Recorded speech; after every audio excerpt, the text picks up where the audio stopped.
ना जाने कैसा एहसास है, बुझती नहीं है क्या प्यास है।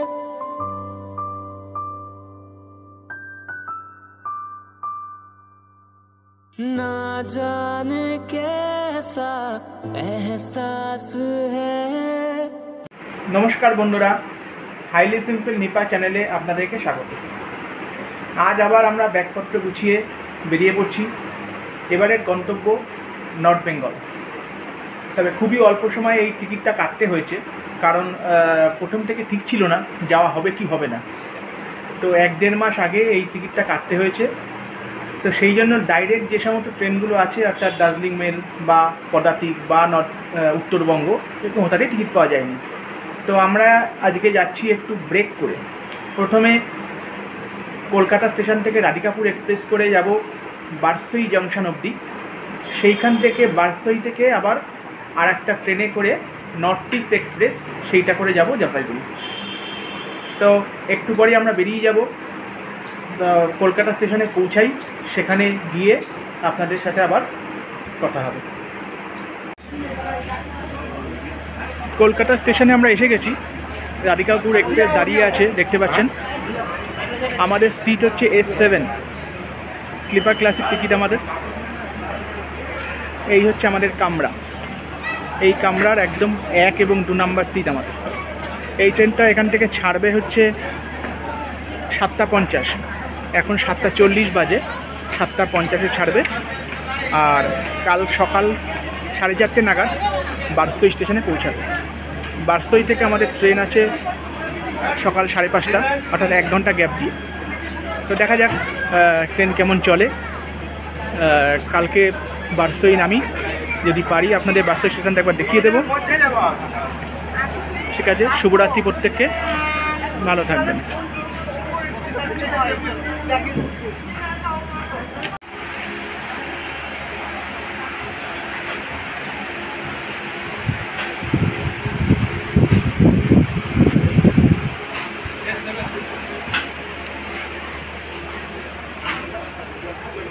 ট্রেনের কন্ডিশন মোটামুটি ভালোই রয়েছে এখনও পর্যন্ত। বাথরুম বেশ পরিষ্কার, বেসিন টেসিন সব রয়েছে, যদি এখনও শুরু হয়নি গাড়ির জার্নি। তো তুলনামূলকভাবে পরিষ্কার।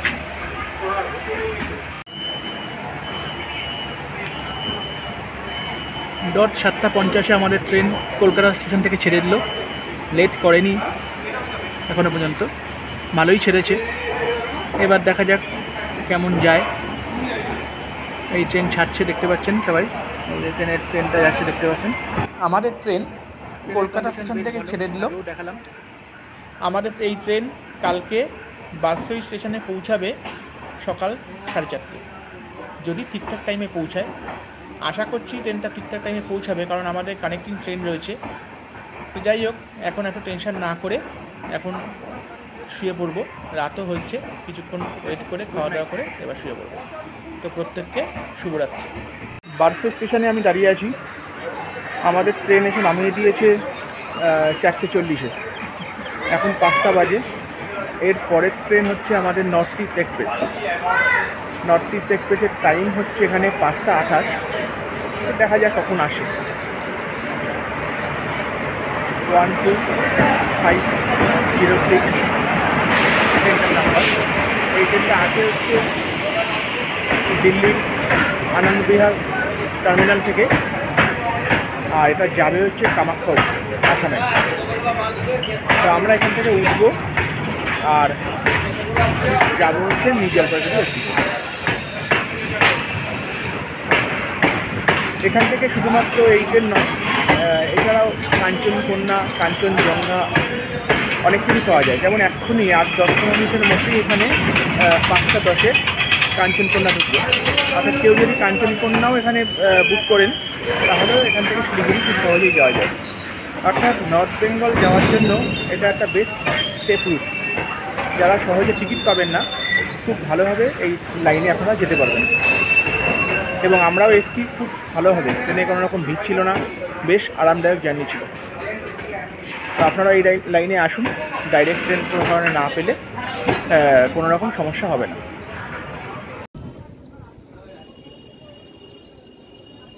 আমাদের ট্রেন স্টেশনে ঢুকে গেছে।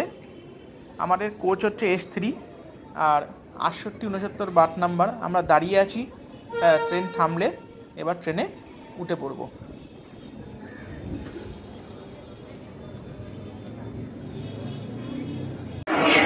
নিউ জলপাইগুড়ি স্টেশনে আমরা এসে পৌঁছালাম। আমাদের ট্রেনের টাইম ছিল 8টা খারাপ, ট্রেনটা 8টাতে ঢুকিয়ে দিয়েছে, অর্থাৎ বিফোর টাইম ঢুকিয়েছে। তো এখন একটু আমরা ফ্রেশ হয়ে নেব, এই স্টেশনের ওয়েটিং রুমে একটু ফ্রেশ হয়ে নেব, হয়ে তারপর আমরা শিলিগুড়ি বাস স্ট্যান্ডের দিকে যাব। সেখান থেকে বাস ধরে আজকে যাওয়ার কথা তো সেটা কীভাবে যাবো সেগুলো সব পরে দেখাচ্ছি। তো আপাতত একটু ফ্রেশ হয়নি, হয়ে তারপরে আমরা আপনাদের সঙ্গে দেখা হচ্ছে। এনজেপি স্টেশন থেকে টোটো করে চলেছি আমরা শিলিগুড়ির তেনজিং নগর বাস স্ট্যান্ডের দিকে। এখানে টোটো স্ট্যান্ডে বিভিন্ন রকম ভাড়া চাই। প্রথমে আমাদের রিজার্ভ করতে বললো, যাতে ভাড়া প্রায় 250 টাকা ছিল। তো আমরা বেশ কিছু দামাদামি করার পরে একটা টোটো ভাড়া করলাম, সেটা নিয়েছে 150 টাকা। যদিও এটা আমরা রিজার্ভ করিনি, অন্য প্যাসেঞ্জারের সঙ্গে রয়েছে। তো এই টোটো করে আমরা তেনজিং নগর বাস স্ট্যান্ডে এসে পৌঁছালাম। তো এসে দেখি দার্জিলিং যাওয়ার বাসের জন্য বিশাল লাইন পড়েছে। তো লাইনের পিছনে নিপাকে দাঁড় করিয়ে দিয়েছি। তো আমাদের সামনে প্রায় 30 জনের লাইন তো আছে।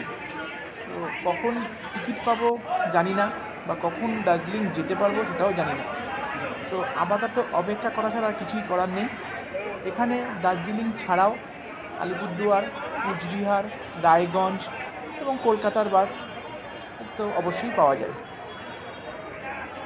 শিলিগুড়ি থেকে দার্জিলিংয়ের বাসের ভাড়া জনপ্রতি 105 টাকা। তো আমাদের দুজনের টিকিটে ভাড়া লাগবে 210 টাকা।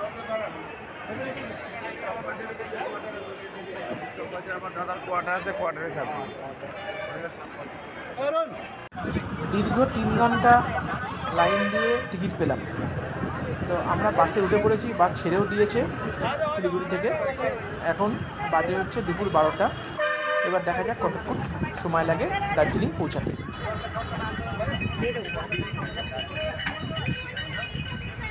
ना जाने कैसा एहसास है, बुझती नहीं है क्या प्यास है।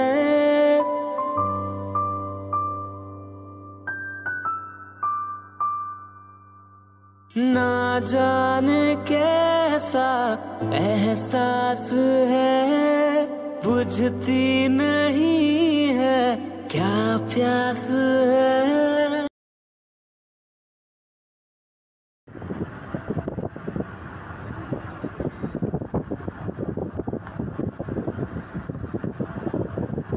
দীর্ঘ 5 থেকে 5.5 ঘন্টা জার্নি করার পরে দার্জিলিং এসে পৌঁছালাম। অস্বাভাবিক জ্যাম, এতটা জ্যাম যে হবে সেটা ভাবতে পারিনি।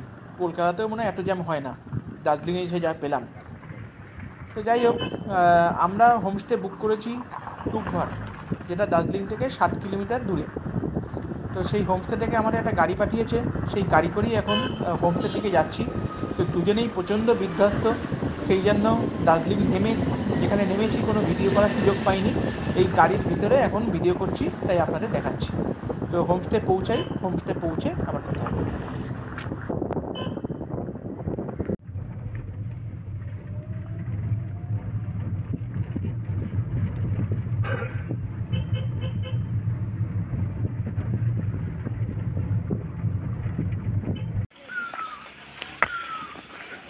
অবশেষে আমাদের হোমস্টের কাছে পৌঁছালাম।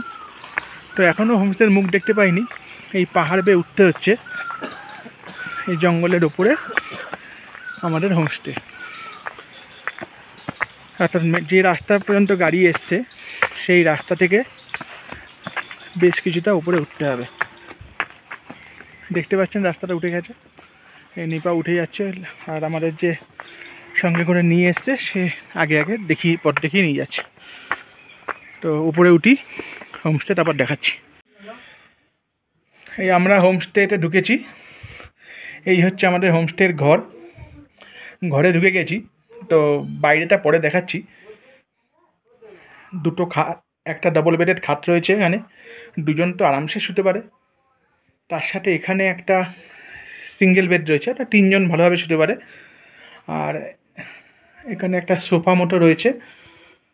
ঘরের মধ্যেই সুন্দরভাবে গাছ দিয়ে সাজানো, আয়না রয়েছে। আর বাথরুম দেখাতেও গিজার আছে বাথরুমে, কমোড, একটা ছোট বেসিনও আছে, আয়না আছে, বেশ ভালো।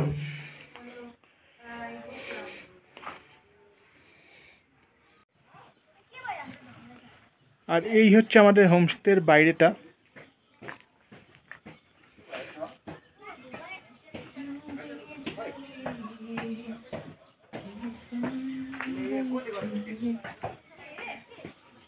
এই হচ্ছে ঢোকার গেট।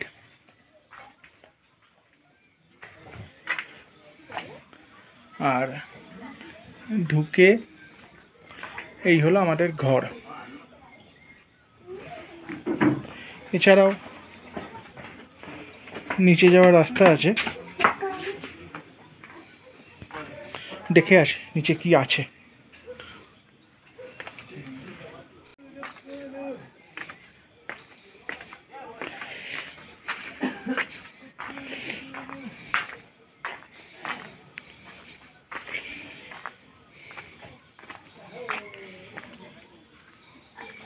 সুন্দর ফুলের বাগান।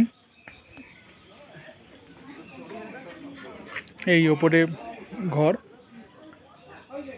বেশ সাজানো গোছানো, ছিমছাম পরিবেশ এবং খুবই নির্জন।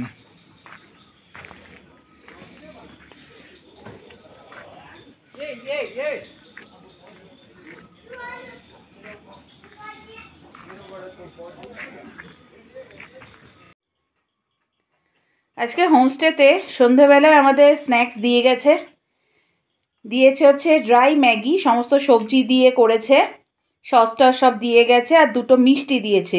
2 প্লেট ম্যাগি দিয়ে গেছে। এটা হচ্ছে আমারটা, আরেকটা ওই যে আরেকজন নিয়ে খেতে বসে গেছে। এই যে দেখুন, এই যে বেশ সুন্দর হয়েছে ম্যাগিটা, খুব ভালো লাগছে। মানে পুরো চাউমিনের মতোই করেছে, মাখা মাখা বা সুন্দর, বেশ আদর্শ চাইনিজ খাবার। আর এর সাথে এই চাউমিন দেওয়ার আগে আমাদেরকে চা দিয়েছিল, এদের নিজেদেরই চা বাগানের চা, লিকার চা দিয়েছিল, অসাধারণ টেস্ট ছিল। তো চাটার আর ফটো আপনাদেরকে দেখানো হলো না, চাটা আমরা খেয়ে নিয়েছি, তো সেটা বলে দিলাম আপনাদের। আর আমাদের এই হোমস্টেটার নাম হচ্ছে টি লিফ হোমস্টে। এটা প্রথমে বলা হয়নি, আমি হোমস্টে দেখিয়েছি, বাইরে ভিতরে সবই দেখিয়েছি, কিন্তু হোমস্টের নাম বলা হয়নি। আর এই জায়গাটার নাম হচ্ছে টুকবার, দার্জিলিং থেকে 7 কিলোমিটার ভিতরে। দার্জিলিংয়ের মেন যে শহর, অর্থাৎ মেল যেটা বলা হয়, তার পিছন দিক দিয়ে যে রাস্তাটা পেলিংয়ের দিকে চলে যাচ্ছে, সেই রাস্তা দিয়ে 7 কিলোমিটার ভিতরে এই টুকবার জায়গাটা। বেশ সুন্দর। এটা একটা চা বাগানের মধ্যে এই হোমস্টেটা অবস্থিত। আর এই হোমস্টের ভাড়া হলো পার ডে পার হেড 1000 টাকা করে। আমার হোমস্টের ভাড়া বেশ ভালো, রিজনেবল লেগেছে। আর এর মধ্যেই খাওয়া আছে, 3 বেলা খাওয়া, হ্যাঁ, লাঞ্চ, ডিনার, ব্রেকফাস্ট আর ইভিনিং স্ন্যাক্স, চা, সব কিছু মিলিয়ে 1000 টাকা। আমাদের তো বেশ তুলনামূলক কমই লেগেছে, তো যার জন্য আমরা এটা সিলেক্ট করেছি। এবং এসে দেখলাম খুব একটা খারাপ সিলেক্ট করিনি, ভালোই করেছি। তো এটা রেকমেন্ড করলাম আমরা। আপনারা যদি কেউ তুকভারে এসে থাকতে চান, তাহলে এখানে এসে নির্দ্বিধায় থাকতে পারেন। এবং এদের আজকে আমাদের রাত্রে ডিনার এসে গেছে, ভীষণ খিদে পেয়েছে। ডিনার পেয়েই আমি বসে পড়েছি খেতে। তো আজকে আমাদের মেনুতে রয়েছে ডাল, ভাত দিয়েছে, আমরা ভাতই দিতে বলেছিলাম, রুটি দিতে বলিনি। ভাত দিয়েছে, ফুলকপি ভাজা দিয়েছে, পেঁয়াজ দিয়ে, শাক দিয়ে, লঙ্কা দিয়ে কুচিয়ে কিছু একটা ভাজা মতো করে দিয়েছে। 1 বাটি ডাল দিয়েছে। ডালটা খুব সম্ভবত মুগের ডাল মনে হচ্ছে, হ্যাঁ মুগের ডাল, পেঁয়াজ দেওয়া আছে। আর দিয়েছে কোয়াশ শাক ভাজা, এদের নিজেদেরই গাছের কোয়াশ শাক ভাজা, এখানে কোয়াশ ভীষণ পরিমাণে হয়। আর দিয়েছে চিকেন, এটা হচ্ছে ব্রয়লার চিকেনের ঝোল, চিকেনে 3 পিস করে দিয়েছে আর ঝোল আছে। আরেকটা স্পেশাল জিনিস আছে যেটা আমি অন্য হোমস্টেতে এখনও পর্যন্ত পাইনি, এখানে পেলাম। এদের নিজস্ব ফার্মের দেশি মুরগির স্যুপ, একেবারেই পাতলা, রংটা লাল বটে কিন্তু একেবারেই পাতলা স্যুপ, ওরা বললেও তাই। এটা স্যুপ, এটা আমি 1 চামচ মুখে দিয়ে দেখলাম, অসাধারণ টেস্ট হয়েছে। ওরা বললো এটা ব্রয়লার মুরগির মাংস যেটা চিকেন কারি দিয়েছে, আর এটা হচ্ছে এদের নিজস্ব দেশি মুরগির স্যুপ। তো যাই হোক, এদের আতিথেয়তা তো আমি আগেই বলেছি ভীষণ ভালো, খাবারের পরিমাণ যথেষ্ট দিচ্ছে। 1 রাইস আবার ভাত দিয়ে গেছে, যদি ভাত আমাদের এক্সট্রা লাগে তার জন্য। তো আমরা এখন খেয়ে নিই, খাওয়া দাওয়া করি। এদের আপ্যায়নে আমার ভীষণ ভালো লেগেছে, আমি রেকমেন্ড করব আপনারা প্লিজ এখানে আসবেন, এসে খাওয়া দাওয়া করুন, থাকুন, এনজয় করুন, ভীষণ ভালো লাগবে। খুব কম হোমস্টেতে এতটা আপ্যায়ন করা হয়। আর আজকের মতো ভিডিওটা এখানেই শেষ করছি। প্রত্যেককে শুভরাত্রি, নমস্কার।